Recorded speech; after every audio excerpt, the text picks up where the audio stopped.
depuis état de siège, il s'allie 3 ans. Je dis bien 3 ans. Tu libéré le village.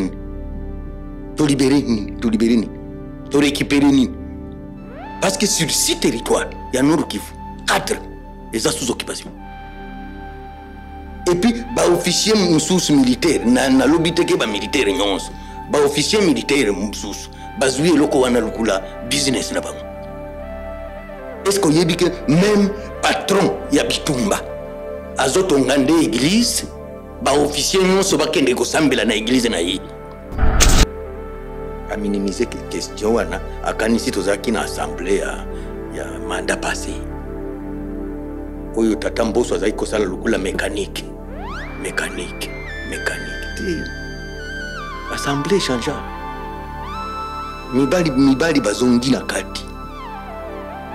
Alors il a préparé mutu pour ndenge bazaki kosala mandat passé, a préparé mutu azwa motion d'information pour a déclaré que pourquoi adopter kaka débattre.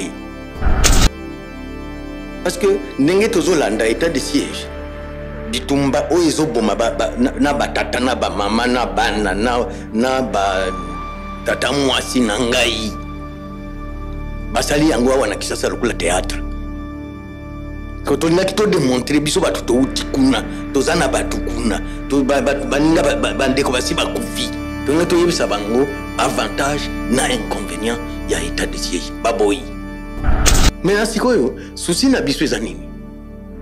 Est-ce que réellement ici à Kinshasa, le gouvernement congolais est conscient des dégâts humains au Rwanda? Est-ce qu'il y a bien?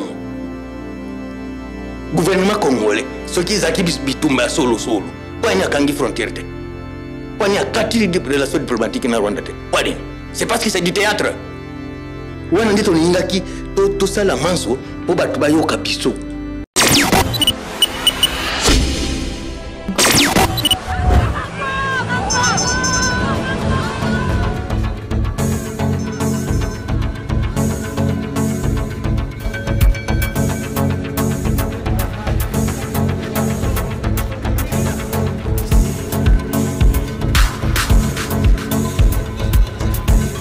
Bandeko balandi po ya poso ye ya motuya ezali mingi penza komona ba députés nationaux ba kelimibeko ya ba 3 provinces ototangi Nord Kivu, Sud Kivu pe province ya Ituri bango ba claquer pardon ba bimaki na plénière oyo et salemaki na mokolo ya jeudi ba lobiaki ete ba ko participer na plénière wana te. Bako participer pour nanine bazalaki na proposition de loi na bango bazalaki na ba recommandation à formuler avant prorogation pour la énième fois état de siège le collaborer depuis 2021 et que le RDC mokambia mboka asila ko za mokano ya ko mettre en place état de siège na Nord Kivu pe na Ituri pour na makambo itali insécurité ba province onami balizali ko kambema na gouverneur lokola Moïma Pinga topé militaire pe oyo azali kokamba makambo mosusu ezali police.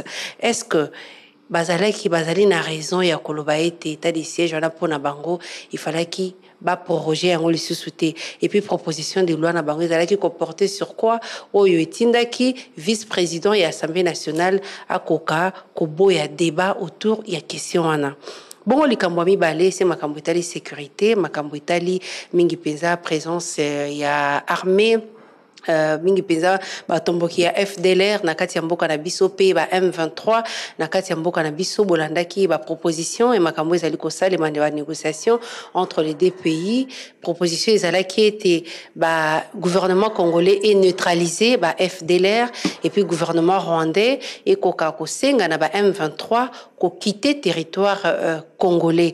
Est-ce que ba résolution n'est kozala vraiment mise en application? Est-ce que ezali ndenge ya kotia moi pio pour que bango ba ko continuer na ba hostilité ou bien na ba acte ya mabe na kati ya mboka na biso et bongo likambo susu ezali ya dialogue poza kolanda ba politique bazali ko ba dialogue initiateur nango ezali Martin Fayulu. Est-ce que pouvoir en place nde tindi ou bien yemoko ndenga moni kemboka ezotambola bien te mingi penza makambo itali sécurité? Est-ce que dialogue ekosilisa kolela manduki na etuka ya Nord Kivu pe na Ituri na boelelo ezali po ya ngai mbala ya yambo na yamba ye na magazine politique Top 7 mokeli mbeko Justin Bitakwira ye azali po ya mbala ya misato moponomi ya province ya Nord Kivu ya Sud Kivu pardon mingi penza na Uvira azali moto ayebi penza makambo ya bitumba oyo makasi penza na baza ete tokopesa ye litoi pour que tokoka kozwa biyano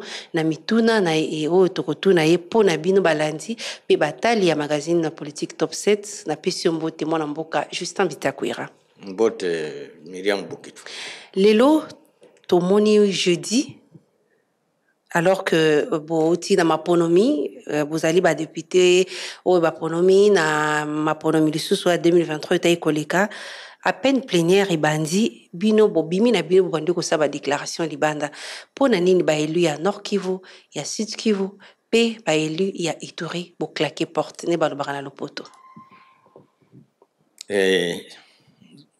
kina lobby que ba député nyonso ya Sud Kivu ya Nord Kivu na Ituri ba bimi bango nyonso libanda wane kozala lokuta parce que na même ba député ba moko ya Nyiragongo ya tikala kina kati une grande majorité mais majorité oui voilà ouais, majorité to bimaki point ngana zobela yo munganga oye kaka na tonga ringi utianga tonga kaka menano tuninga ite nzoto kote nini nzoto ezo sala yo mabe me opesi kaka tonga opesi tonga okoboma ngai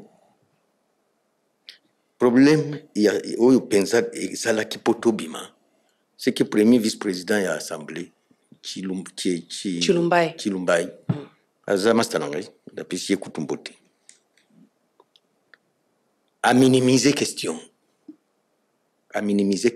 wana akanisi tozaki na assemblée ya mandat passé oyo tata Mboso azaki kosala lokula mécanique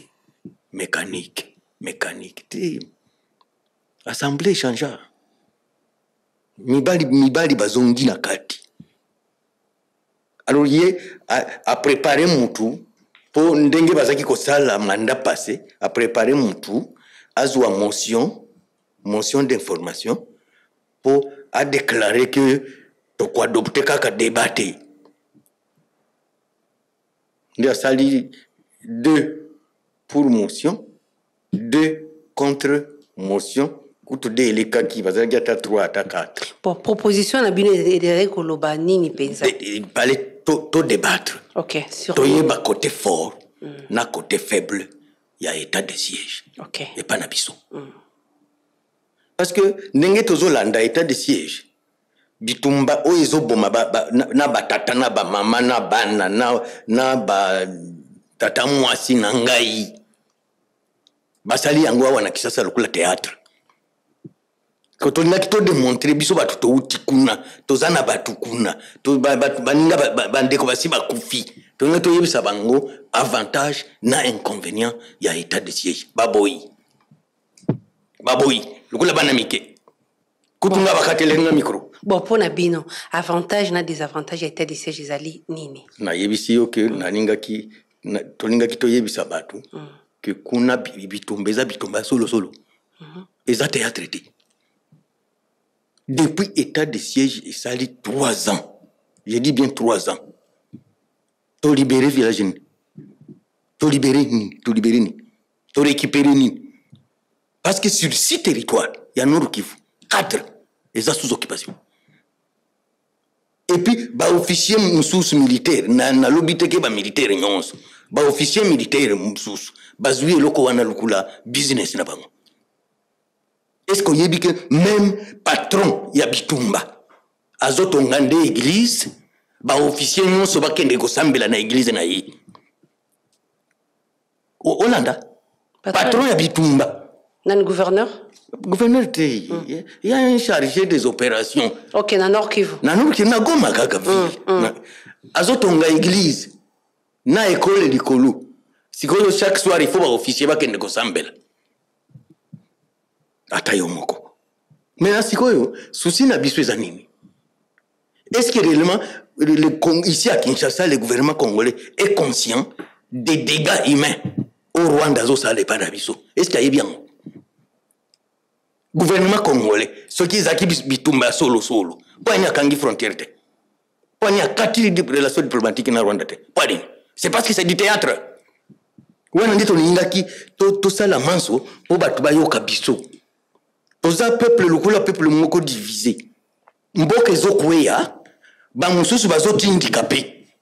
Et kweya libela. Mais biso ndezo tozo sala manso, lokola train, et ningi kweya, to la train, ezonga na rai. Nde catégorie ya batumi ya bakongole mibale bwana nde bitumba toza nango. Tomonike ebele balingi penza, to tindika train, et kweya libela. Mais biso tozwi ba mo singa, to la train, est-ce que ningi kweya, tozonga sango na rai. C'est quoi pour Nabino? Ma B a été des sièges, ils allaient place nini? D'abord, armée nabiso. Est-ce que ça est encadré? Est-ce que ça n'a pas? Parce que le gouvernement Zoloba que notre armée reprend sa vigueur, sa force, et comme ça. Mais ce que l'on dit, pas plus tard qu'avant-hier. Bazalé donné ba bomi commandant rwandais qui était chargé de sécuriser mine ya Rubaya. Bazalendo ndeba bakuisi rwandais wana na kanisi Holandi bididi. Le monsieur là c'est un officier rwandais, un général rwandais qui est là-bas pour surveiller les minéraux de Rubaya, pour lesquels on a arrêté l'honorable honoraire Mwangatutu. Mais les Bazalendo se sont battus. Mais notre armée est en trêve. Notre armée en trêve. Pour na biso tolingi que bayoka biso nde tozana kisi po bitumba wana ici là. Tozana kisi. Kisi yango ezali nini? Parce que ezali canal hein koki kopesa même pas tout même moi ndambo ki bato ya solo bazana raison ceux qui va mettre plan na bango en exécution kimi kozonga projet na bino ou bien kisi na bino ezali nini? Kisi na biso na kanisi peut-être tokena kati ya détail te. Tokena détail parce que tolobi boye naza lokola molobeli ya baninga même si batindinga na émission yote mais naza lokola molobeli ya baninga pona biso tolongwe assemblée nationale libela te tobundande na kati et puis assemblée wana nalobi yango lobi lisusu assemblée wana ezaki présidée par le premier vice-président donc toko organiser lisusu rencontre na président yemoko ya assemblée tokutana na premier ministre tokosenga pe audience c'est pas président de la République. Po boyebisa na bango nini? Olbinalo bango. OK, Rwanda pe ayoka oyo tokoloba na bango. Ndeko Justin Bitakura sika okoyebisa na bato.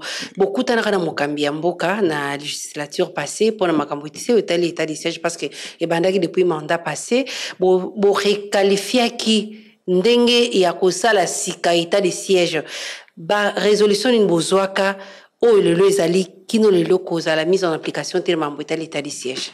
Ngana zaki député à mandat passé. Vous allez qui député te oyebaki quand même parce que vous allez notable il y a Sud Kivu. Oyebi ba élection en 2018 ezaki lokola tombola. Parce que ngana yibi esika ba noma ba député wana ya mandat ya 2018. Na yibi bureau, na yibi banani bazaki konome.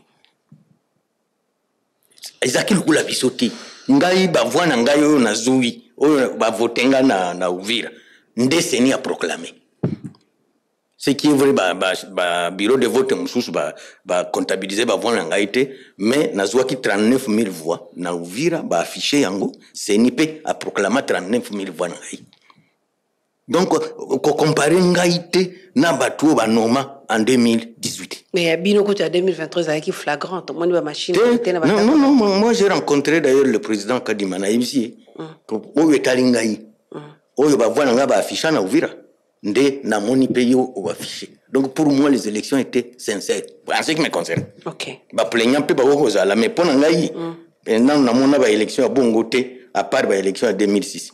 OK c'est quand ndeko Justin Bitakura na si ça c'est ko mutuna na yo nalinga kina yebisa yo que ce qui va saler qui requalification tango bakutana kina mokonzi ya mboka les choses sont allées de mal en pis état de siège écueilli de mal en pis, de sorte que on ne sait plus ce qui te zana bitumba bitumba zakal souté. Entre temps, bato bazokufa. Et pas nanga par exemple na Sud Kivu. On a ba plateau ya Fizi, Uvira, Mwenga. Elle ya M23 zakakuna. Donc to benga batu baneho ba gumino ba android o ba boma na ni colonel na biso moko ba katakata ye colonel ya onde. Bango pe Bertrand Bisimou a lobby polele que bango eza elle na bango kuna na côté ya Sud Kivu. En ce qui concerne le Nord Kivu. Oyebi bientôt to kozala 3 ans que bunagana bazwa bunagana tilelo. Tilelo pe toyeba kate vrai rôle ya Uganda na kati ya bitumba na biso toyeba kate. Parce que biso toyebi que ezala M23, ezala AFC, ezala Definalo, ezala batwigwaneho o nazolo bazaka na patron moko Kagame. Ezala patron moko Kagame. Mais sikoyo tozotala lokula bolingo entre le gouvernement ya Kinshasa na Rwanda penza eza makasi. Yo si omona mutu abomile yo ba bolingo eza makasi ndenge nini alors que ba relation eza lisusu ndenge ezala raté ndeko madame na yebisi nazaki na Fizi nazaki na Uvira nazaki na Bukavu naleka kipe na Goma tango batu bamoni ngai juste dans zobima hôtel Ihusi pembeni ya petite barrière les jeunes ba intercepter ngai. Ils ont failli me prendre par force na ke de kokanga frontière. Parce que pour na batu ya Goma na zolo babongo bazolanda pengai. Pour na batu ya Goma. Soki to gangi frontière pendant 3 semaines. Soit Kagame alongo na ki président na Rwanda, soit bitu mesiri. Siko faye za na ngambo ya nani? Ngambo ya gouvernement congolais bazoko parce que bazolinga koyoka biso te. Tant bazoki na ba négociation. Yo sali 30 ans na poto. Soki Allemagne, soki Belgique, soki wapi. Babandi kotinda yokende ko négocier na Rwanda. Okondima nyoso ti. Parce que okanisoza oza devant bato. Kagame aza mutu te. Donc il fallait que batinda bino ba boyebi besoin maîtriser question de la sécurité. Soki ba kotinda biso te ba consulter biso. Na yebisa yo le kambo ya FDLR. Na yebisa yo le kambo ya FDLR. Na ko puna ministre ya chargé ya porte-parole ya gouvernement. Na chargé ya communication et médias.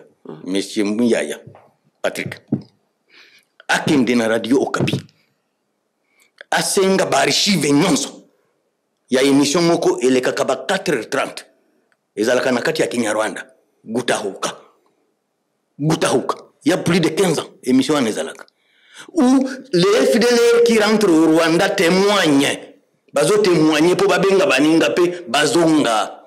Donc, plus ou moins 90% ba FDLR bazonga na bango na Rwanda sikoyo ba recycla kabango na bakankuna nde batindi bango na ba multiple rébellions. Oui salama. So gouvernement na biso na Rwanda lobino to ko neutraliser ba FDLR. Ba FDLR bazonga epana bango kala. Mais ils parmi ma question ils allaient qui sur la table il y a dialogue qui ba M23 Rwanda a longo la troupe naie RDCP et combattre ba FDLR donc gouvernement il fallait pas ndima yango. Non, d'abord FDLR occupe combien de territoires au Rwanda? Azana occupe combien de territoires na Rwanda? Na compte rendu ya négociation wana. Gouvernement congolais y a un dimi qui a neutralisé par FDLR après à lobby et le désengagement des forces sans citer les forces sans citer ceux qui occupent plus de 6 territoires dans notre pays ba citer en côté au mona combo ya M23 T au mona combo ya FC T au mona combo ya ADF T au mona combo ya ceux qui banani ba rebelle yango tozolo ba citer te ba yibisi biso kaka désengagement des forces muettes. O yebanité. Donc pour le gouvernement bangi kotanga ba force wana nyonso. Bonde tozolo ba il faut pas bazwa biso lokula de cobayes. L'Ituri, le Nord Kivu, le Sud Kivu, toza ba cobayes té. O ba go mutu nyonso ali ko kende koteka ke koteka. Et puis yebisi biso talo combien ateki biso. Il faut batuna biso ce que nous sentons dans notre propre chair madame. Wana ndebitu mana biso. Et puis, il y a premier vice-président Chilomba, Mokolowana. Au bout d'un micro, je vais m'exprimer ailleurs. Et ça sera pire. Je vais m'exprimer ailleurs. C'est quand Justin Bitakwira, proposition Ezolo Bama que Bawazalendo Bakota armée. alors que déjà les alliés en la loi sur réserve militaire ils ont définir procédure notamment principe et à réserve militaire pour la loi où ils allaient déjà promulguer et ils allaient appliquer qui bino bosenga les suba wazalendo de ba kota na armée pour la nini madame na ibsionga na utina est dans une mission gouvernement et pesangai à travers le ministère intérieur parce que pas nangai tribimi balé bangai bazaki kobunda babembe na bafuliru ngasi mfuliru ezaki déjà bitumba à travers deux groupes armés commandant William Yakutumba na commandant Ngoma Nzito Yakutumba za mbembe Ngoma Nzito za mfuliru babundaki sikoyo e contaminé le gula e komi babembe nyonso na bafuliru nyonso mutu na mutu aliyo akokuta muninga wa aboma gouvernement chargé ngai na kende ko réconcilier batu je l'ai fait et j'ai rencontré tous les chefs de guerre ya baguru ya bazalendo wana kote kuna na sud ya Sud Kivu soki omoni bango soki omoni bango okomituna pona nini Rwanda matela kabiso yomoko komituna ka bagerier kosakana te Nord Kivu pe bazali sikoyo moko ekotela Kinshasa que Rwanda ezaki ko qualifier bazali Rwanda lukula ba force négative alors que c'est la future armée du Congo ko intégrer bango de bazobunda kutu FRDC zobunda te FRDC azana treve et puis soki batwana bazalaki na STT il y a 30 ans Rwanda zuwa mboka kala soki bango te donc pona bino bobanzi ke ba wazalendo bazobunda mieux que ba FRDC na minute ne tozoloba soki na lweke bazobunda mieux c'est trop ce sera trop de confiance. OK, c'est la seule force salvatrice de la République démocratique du Congo. La minute. Eza la lobby, eza la lelo, eza la lobby. Eza la lobby koya. OK. Parce que ba FRDC bazo bundate ou be baza kopsa. Ba FRDC na lobby teke bazo bundate parce que bango pe bakufa kana pitumba. OK. Il faut tout encourager bango, il faut tout remercier bango na bazo sala. Mais état de siège ezali ekomi lukula business. Ekomi lukula enrichissement. Ya ba officier musosu. Et tu sais que en un moment les gens qui sont au front ayebisaka yo que même kisi ezate tenue militaire eza malongate. Soda moko ebisanga avoke de bitumba il faut za la moi mungu na poche. Ce qui moi blessure ezali otina no mungu. Donc Kinshasa doit bien gérer les fonds qu'il alloue à l'armée au front, il faut gérer en malamu. Sinon azotinda mbongo wana na ba poche ya batu. Et puis un militaire ce qui a si amesani mbongo yembake abosani akomi politicien. Azali source militaire. Parce que militaire musala na yeza ko dala commander. Il faut avoir l'autorité likolo na ye. Mais ce qui est yende akomi mukonzi ya nyonso na civil na militaire na mbongo na développement ce qui nini ayo bomi mboka. Bongo banzite baba mokambia mboka zali la personne la mieux informée. Est-ce que banzite ba information bino bozanango mokambia mboka zanango te? Akoko zanango. Bongo aza ko agir te pona ni. Mais il faut yeba que ba conseiller à liboso na yeza biso ba député. Eza ba conseiller zana ba ngokuna te. Oh ya ye officiel. Mais biso to leki bango musika. Na nini? Na ba information. Doboleki chef de l'État. Yo moninga mutu naza elina presque 40 000 voix. Donc par jour il y a au moins 400 personnes qui m'informent. 400 personnes. Naza wana kisasa me na yeba ka information avant batu bazana ouvrir. Pourquoi minimiser la présence na biso? Pour tout résoudre les questions. Pourquoi minimiser encore? Comme état de siège pour Nabino Bolobi depuis et côté à ta village moi qu'ils allaient récupérer té. Ceux qui n'étaient pas au projet on était au tout ça la musica ils allaient à descend ou bien maman na ebisio ceux qui ont maladie yonde okoyebisa munganga esikozo yo kapasi biso te yebi esikapasi ezali na nzoto na ngai to yebi na tozana lecture mi balé gouvernement n'a pas de la lecture na ye mais biso ba tozo bela toza pe na lecture na biso tolobi boyoka biso tokoyebisa bino esika nini pasi ezali. Mais balobaka mpe parmi bino bamisusu bozali mpe na complicité na ennemi olandaki président ya assemblée nationale ya législature passée alobaki ete les députés quittaient les groupes armés. Donc et ça c'était le fait que élu ya peuple bazali représentant ya peuple bazali na kati ya groupes armés pardon ya on des osala que likambo wana esila te est-ce que basi vraiment ezali kozanga ko bitumba ou bien kozanga kokanga frontière ou bien parce que complicité leki na kati ya institution. Est-ce que ye mboso ayebinga batu boni ya famille na ngai basi bakufa? Est-ce qu'il y a un nombre? J'ai déjà perdu plus de 400 membres de famille. Lui n'a jamais perdu, même pas 2, par la guerre. Azana sensibilité, Ngande azana sensibilité, moussous, madame. Toujours la complicité, wana. Il y a une institution, et aussi une armée, il y a aussi la situation, ils ont la confuse na front. Yokanisi. Bitakwira azana mbongo ya koko entretenir armée. Oyo même gouvernement yemo kwa zoko ka presque te. Parce que gouvernement zo salama so pour effectivement basoda bazala bien à front. Mais na yebisi yo ke mafia esi eleki moyen et comme la batouana ezate, moyen comme la batouana ezate. Ndetozo lingasi y avait des autorités civiles qui au moins surveillent les militaires qui sont au front, la situation peut s'améliorer, madame. Donc, gestion professionnelle ou on a beaucoup armée, et ils ont un beaucoup civil. Oui, ils ont un beaucoup civil. Des bino bolingi. Ce qui va lever état de siège.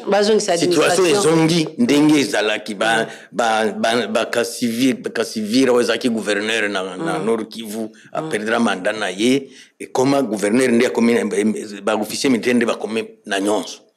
Na administration civile. Na administration militaire, na front, non. Et puis, 3 ans, ils ont libéré. Donc, il y a un libéré, il y a 3 ans. Pour libérer, il y a 3 ans. Est-ce qu'il ne revient pas au chef de l'État, Yemo, comme tu as déclaré Kayango, à Longola Yango? Le chef d'État, Azana Matoyi est belé. Mais Bisope Matoyi naïe, Bisope Tozana moins d'ambre. Potokotis. Auto-contribuer. Pour une solution, il y a une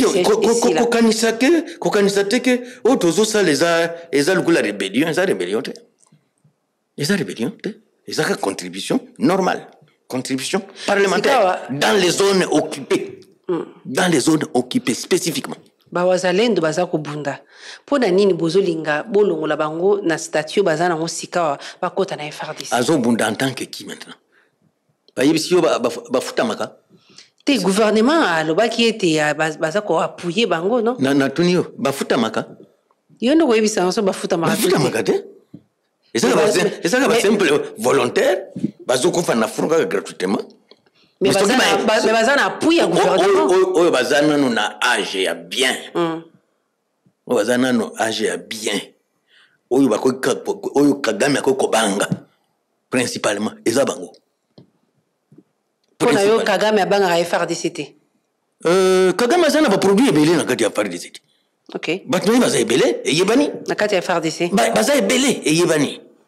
O bazaki ba RCD, ba CNDP, ba mususu ba utesuke na M23 soki wapi. Ba pesa ka par rapport pa Kagame. Parce que muntu nyonso akota na rebellion ya Kagame. Elonginde tikali congolais. Motema ekoma Kagame. Et moi, plusieurs fois, dans Lobango, Ngai, à la place du président, Moutounion soit à Kota Rébellion, moyen zala na front ya Est ezate.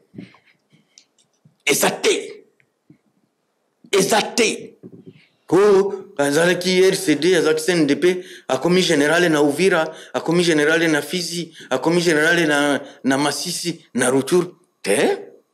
Waneza kosakana na mboka. Sika ndeko Bitakwira soki wazalendo na bakoti armée ozobanga pété bazala aussi influencé na ba généraux ba officiaux bazana kati wana baza en collaboration na Rwanda. Mama mokolo toko kangamiso bato wana balatisi bango bien, bapesi bango makoki, bapesi bango na minduki, okoyoka sango. Ngani nazoyebisa nde okoyeba ke Congo ebota.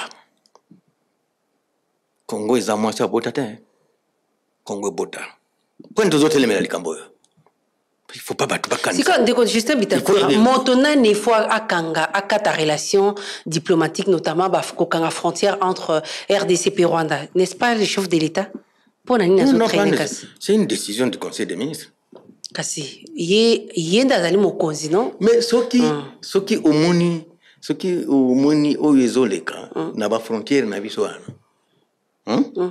Parce que aho batu balobaka ba Congolais bakendeke na Rwanda, ba Rwandais bakotaka na Congo. Eza mesure préventive. Congo eza besoin Rwanda tamoko moko te. Ne ba Congolais ba bika na Rwanda. To rende koluka nini? Échange ka nini za la kawana ya koteka. Eza ndenge ba kino balobaka eza mitukutu ya pamba. Pauvreté et beta Rwanda. Ata mite kakake meilleur pays d'Afrique, mais pauvreté eza kuna na ibisio bakokoli ata nene bakokoli ata puku bakokoli ata puku. Ya on a lui décision ya kokanga ba frontière entre biso na Rwanda, il faut il faut gouvernement congolais ndé akanga siko pour bazolanda na Ituri, na Nord Kivu, na Sud Kivu, même ata Katanga, même ata Tanganyika, o bazolanda ngai. Bazokanisa que moi relation cachée Kinshasa na Kigali ezali. Ce qui ezala quitté, to kanga frontière kala. Rwanda kolela miso amai. Rwanda kolela miso amai. Yo pose ali parmi bato bazokanisa ete relation ya mwandambo ezali. En tout cas, nako kontimate que mutu abomela yo ba million ya batu otikeli ya frontière na ya akota kandenge alingi azongi no ndenge alingi alors que oyebike yonde ozana biloko oya zoluka c'est otikeli mo nzela po batu bakanisa keno bitumbezali alors que za kaka amitié. Les gens pensent comme ça. Les gens pensent comme ça et le président de la République doit en être conscient. Doit en être conscient. Je ne lui dis pas qu'il est en complicité avec Kagame, non, mais je dis que esa flagrance côté kaba frontière na biso na Rwanda kaka polele. Esa flagrance ya makasi. Pona yo toyoka katango nyonso ete militaire congolais bomami na armée na soda ya kolo Rwanda parce que à 4-5 ba frontière ba crise ya ndenge na pona yo po ici là il faut nini salima. Maman. Na ipso na utikuna. Pendant mon séjour à Uvira, baye ko alerter biso. Nazaki na général ya Uvira.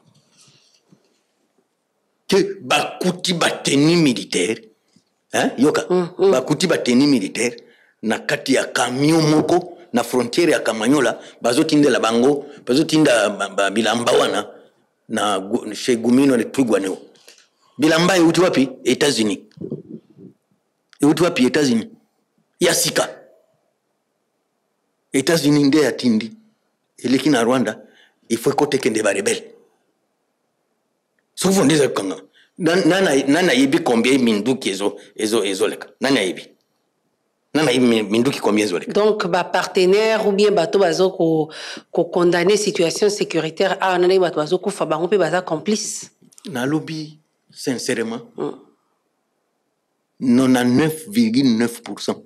Il y a Batu, il y a Goma, il y a Bukavu, il y a Uvira, il y a Bunia, il y a Beni, il y a Butembo, Nani Lubero, Mukolo Koyoka, que cette fois-ci, Kinshasa, Kangi, frontière, Bagola converti.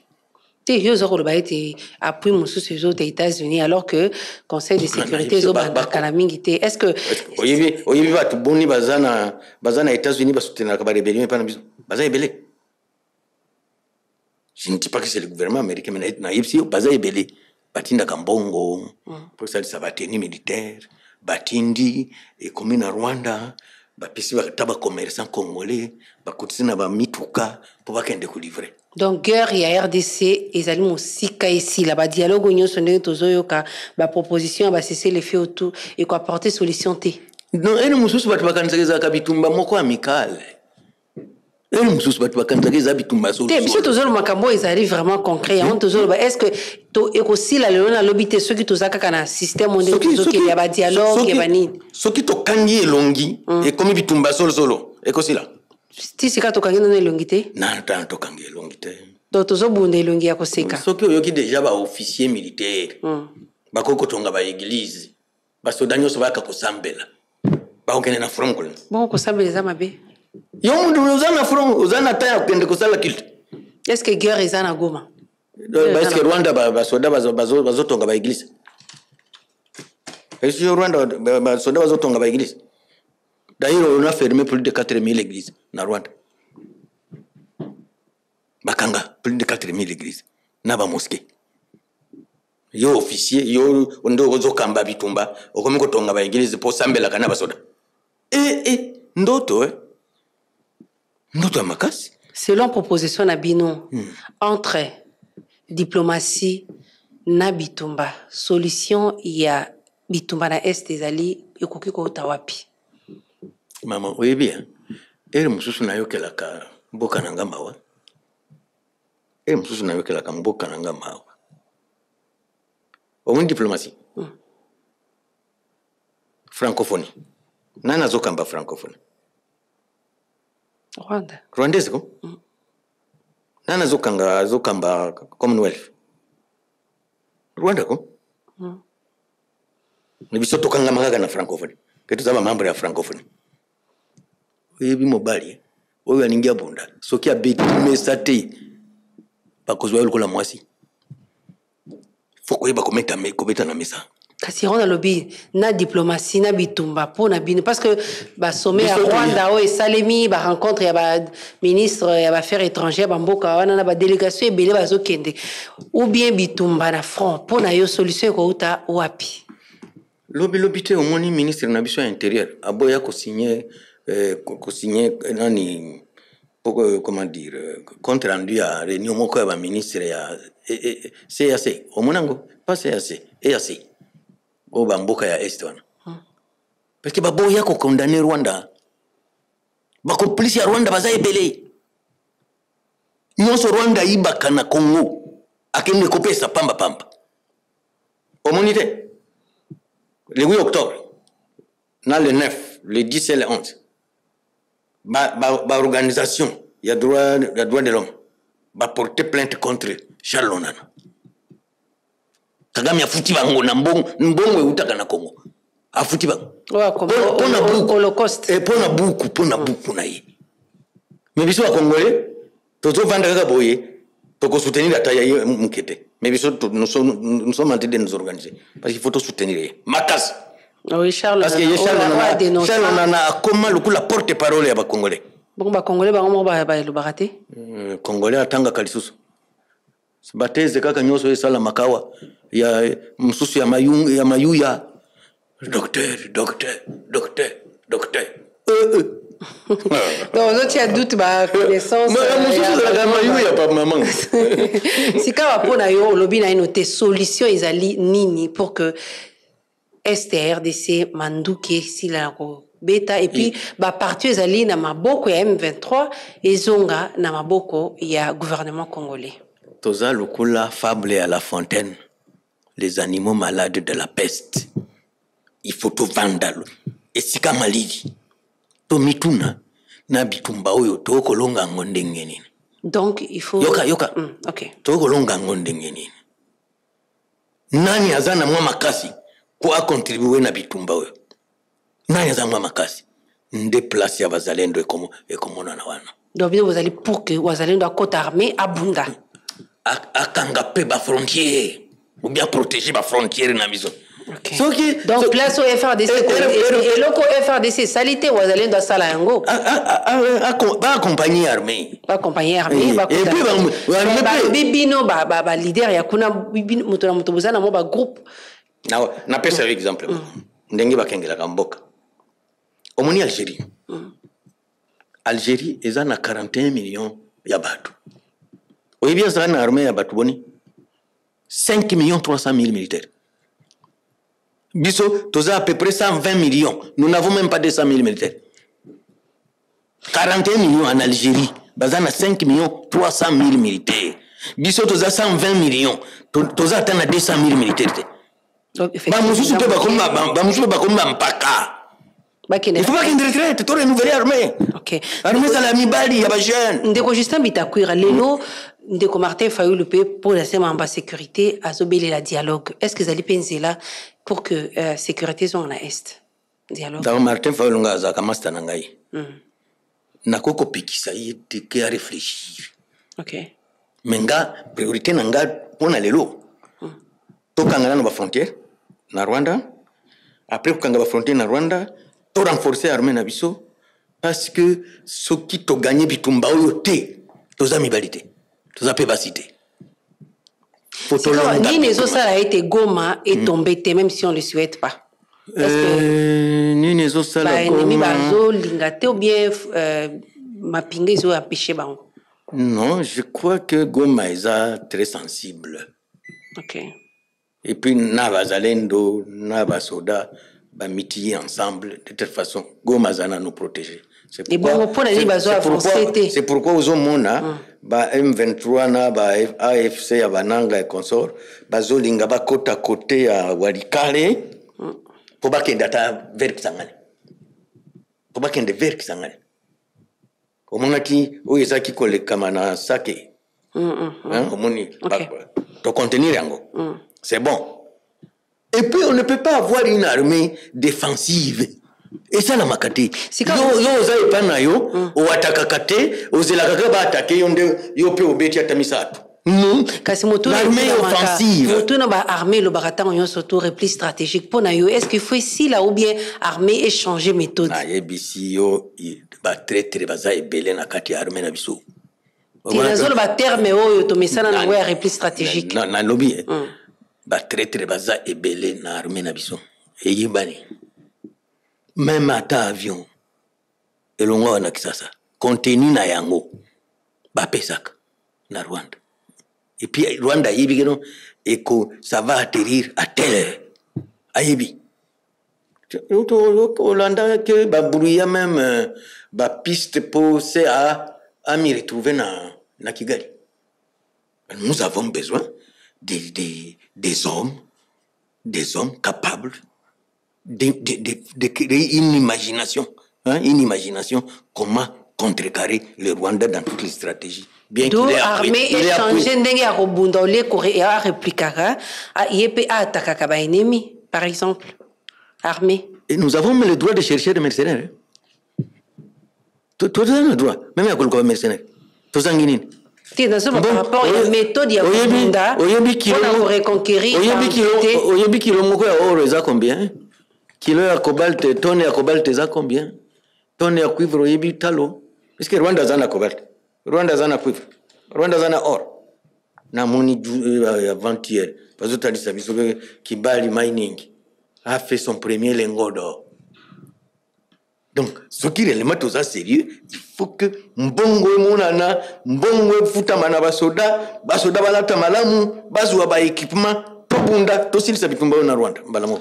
To comme na soka magazine top 7 mo na Fayulu.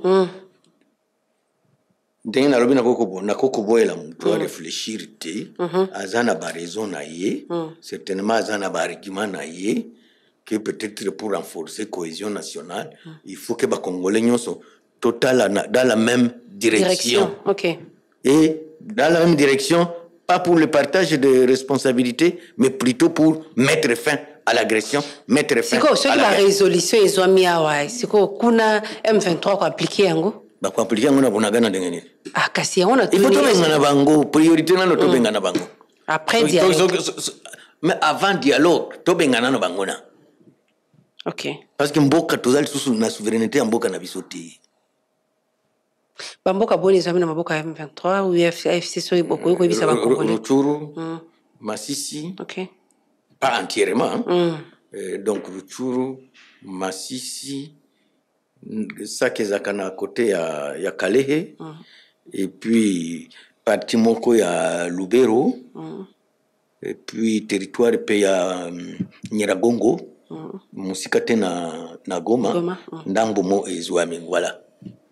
Donc place ba rebelle wana na Rwanda est occupé, et ça peut-être 6 fois 10 fois plus que Rwanda moko. OK.